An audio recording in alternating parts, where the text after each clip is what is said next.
Одоогоос бараг 3 сарын өмнө Холливуудын жүжигчин Тимоти Шаламей нэгэн нэвтрүүлэгт оролцож байх үеэрээ одоо үед хинч дуур балет үздэггүй гэж хэлсэн нь тэр даруй сошиал сүлжээгээр тарж сонгодог урлагийн салбарынхан төдийгүй мэргэжилтний нөхдийнхэн зүгээс ч ширүүн шүмжлэлтэй тулгарсан билээ. Ийхүү зарим нь түүнийг буруутгаж байсан бол үнэн дээр залуу үе сонгодог урлагаас холдож байгаа нь үнэн штэ гэж Тимотиг өмөөрөх хүмүүс ч бас байсан юм. Ямар ч тач түүний энэ үг нь бараг хуруу сунгаад л ах байсан Оскарын шагналаа хүртэл алдахад нь тодорхой хэмжээгээр нөлөөлсөн билээ. Гэхдээ сонгодог урлагийн талаар ийм бүдүүлэг гэмээр мэдэгдэл хийсэн цор ганц хүн бол Тимоти биш юм. Учир нь 1899 онд яг иймэрхүү үгийг өөр нэг хүн хэлж байжээ. Гэхдээ тэр хүн нь бүр хин гэж Лев Толстой.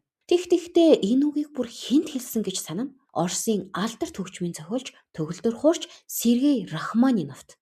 Ингээд энэ удаагийн дугаараараа би та бүхэнд Рахманиновын алдарт фортепиано ба найрал хөгжмийн 2 дугаар концерт хэрхэн мэндэлсэн талаар ярьж өгөхөөр бэлтгэлээ. Гэхдээ нэг зүйлийг сануулхад энэ дугаар нь зөвхөн уг концертын тухай буюу хөгжмийн тухай биш юм.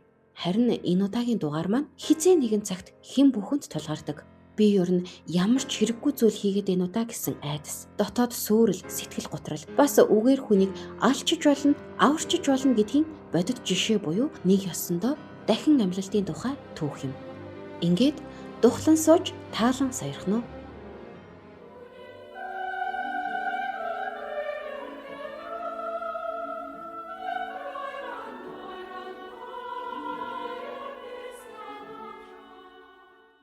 Бүгдээрээ дөнгөж 20 гарч яваа цэл залуу Рахманиновын үед очицгоё. Тэр үед бараг 2 метр шахам өндөр нуруутай хэрн залуухан хүнд баймааргүй нухацтай дүнсгэр төрхтэй энэ залуу Оросын хөгжмийн ертөнцийн ирээдүй Тодостод ярилцах одод тооцогдож байлаа. Гэвч 1897 оноос түүний хувьд бүхэл зүйл нурж эхэлсэн гэхэд болно. Тухайлбал 1897 оны 3 дугаар сарын 28 буюу төрсөн өдрөөсөө ердөө хэдхэн хоногийн өмнө Рахманинов Санкт-Петербург хотноо анх удаа 1-р симфони төлөвлөсөн юм. Гэвч уг концерт нь түүний нэр алдрыг баттгахын оронд залуу хүүгийн хувьд карьераасаа бүр мөсөн хүндэрх үйц тийм л аимшиг цэвэрлийг дагуулсан гэхэд болно.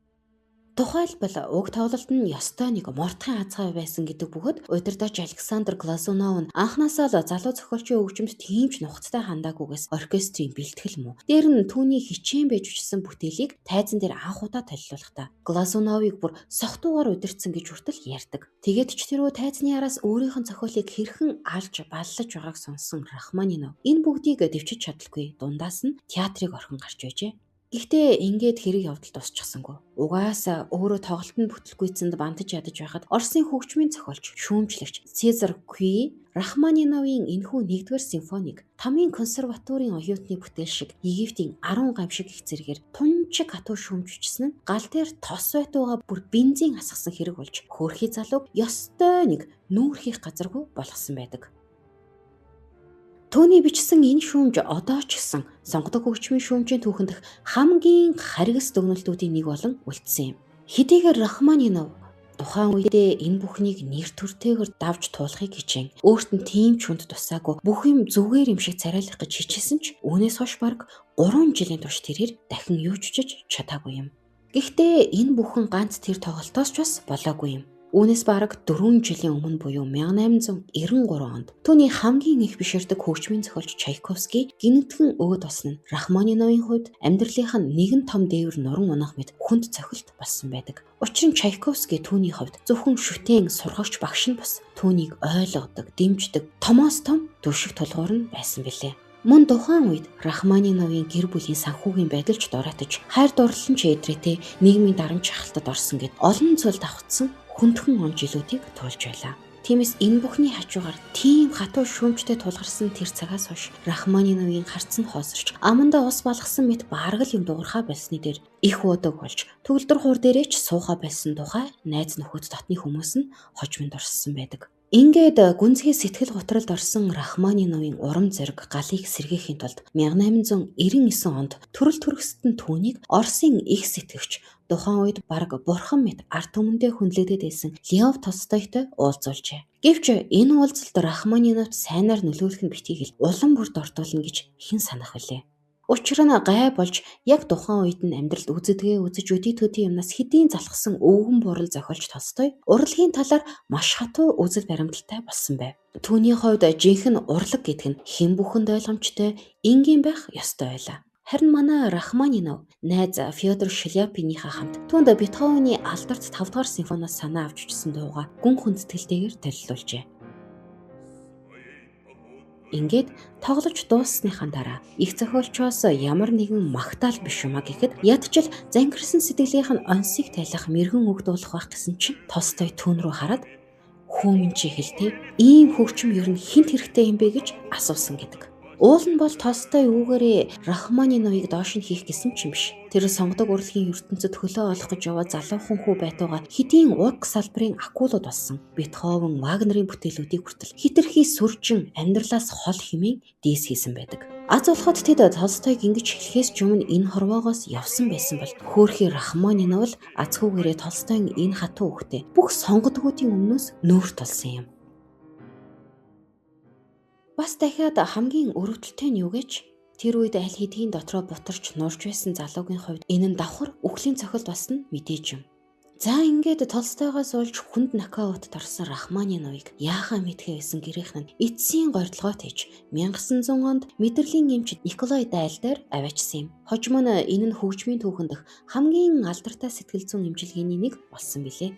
Тэгвэл тэр эмч ямар арга хэрэгэлсэн бэ? Доктор Дайл Рахманиновыг харанхуй өрөөнд духтай сандалд суулгаж байгаад гүн хорь суулгах буюу транс төлөвт оруулдаг байв. Тэгээд түүний далд ухамсарт нь өдөр болгон "Та маш гайхалтай концерт бичнэ. Та маш хялбархан урам зоригтойгоор ажиллах болно. Мөн таныг бичсэн концерт гайхалтай болно" гэсэн үгсийг давтан хэлдэг байлаа.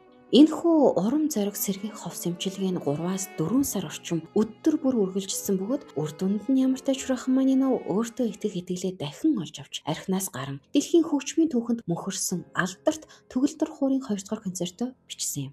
Тиймээс Рахманинов өөрийг нь эргэн сэргээсэн Дайл эмчид ихэд талархаж энэхүү шилдэг бүтээлээ түүнд зориулсан байдаг. Чухам ийм ээдрээтэй түүхийг туулсан болоод ч тэрв. Энэ концертын эхлэл бол бараг л сэтгэл зүйн дахин төрөлчөг сонсогддог.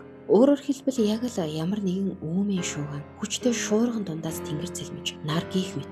Эсвэл яг л зохиолч өөрийнхөө бүхэл хүнд үе сэтгэл зүйн ороо босгоо байсан байдлаа хүрнэн өнгөрч сэтгэл дотроо хуралдсан байсан тэр бүх зүйлсийг гаргаж хаяад сингэсэн агаараар уушгаа дүүртэл амьсгал авч буй мэт. Тийм учраас хөгжим судлаачид энэ бүтээлийг psychological autobiography буюу зохиолчийн сэтгэл зүй дотоод ертөнцийн намтар гэж нэрлэх нь бий.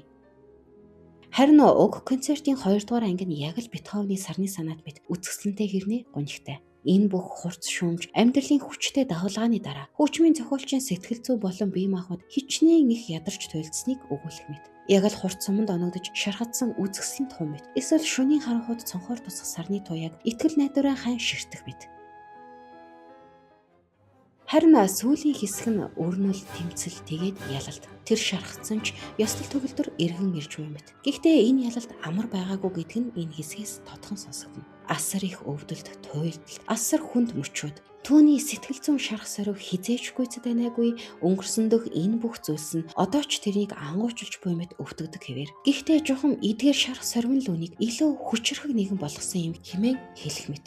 Ингээд асар том сэтгэл зүйн саадыг арайхийн давж харсан Сергей Васильевич Рахманинов 1901 онд тайзан дээр эргэн ирж уг концертоо тоглосноор шуугиан дамжилтанд хүрсэн билээ. Тэр цагаас хойш цагтаа түүний бүтээлийг хайр найргуугаар шүмжилж авьяасгүй хэмээн үгүйсгэж байсан Цэзар Куи хүртэл түүний амжилтыг үл томсорлох аргагүй болсон юм.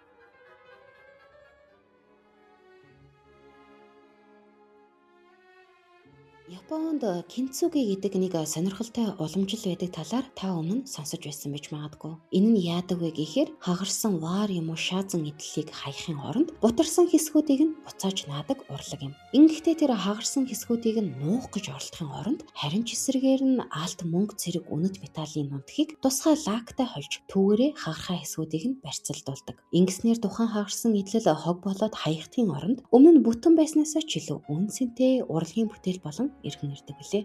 Өөрөөр хэлбэл уг урлагийн гол философи нь альва эд зүйлс эвэрч хагарах нь. Тэгээд түүнийг засаж сэлбсэн байдал нь тухайн зүйлийн түүхийн нэг хэсэг болохоос нуух ёстой согох биш юм гэдэгт оршдог. Яг л хүнтэй адил. Бидний туулж өнгөрүүлсэн зовлон шарах, түүнээс болж үүссэн сорвин биднийг илүү хүчрхэг, ухаалаг, бас илүү үн цэнтэй болгодог биш гэж юу? Рахманинов болон түүний 2 дугаар концерт бол үүний тод жишээ юм. Өөрөөр хэлбэл хэрвээ тэр тийм айхтар шүүмжлэлтэй тулгаралгүйгээр үргэлж амжилттай байсаар ирсэн бол сэтгэл готролд орж өөрийгөө алдсан мэт мэдрээгүй бол мөн хамгийн чухал нь энэ бүхний дараач эргэж ирэхийг оролдоогүй бол магадгүй энэ концерт хизээч юм гүнзгий тийм хүчтэй юм шиг хэрнэ. Эргээд тийм эмзэг бас хүний зүрх сэтгэл рүү шууд нэвтрэн орох хүчтэй хөгжим болохгүй байсан болов уу? Нэгэн цагт түүний хамгийн эмзэг үед Толстой ийм хөгжим хинт хэрэгтэй юм бэ гэж асууж байсан. Өдгөөч дуур балет үздэг хүн байдг юм уу гэж хэлэх хүмүүс зөндөө л байна.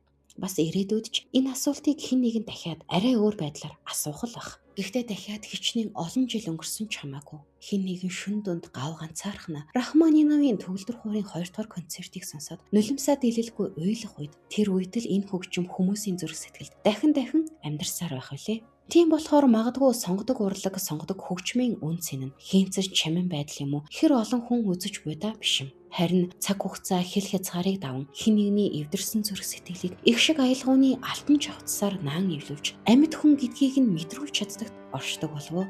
Ингээд энэ удаагийн дугаар маань энд хүрээд өндөрлөж байна. Энэ хүртэл подкастыг маань сонссон танд баярлалаа. Мөн хэр хүсвэл хэцүү үед тань хэн гэдэг зохиолч ямар хөгжим хань олж байсан талаар комент хэсэгт хуваалцаарай. Тэгээд мэдээж дараагийн дугаараар дахин уулзтлаа. Түр баяртай.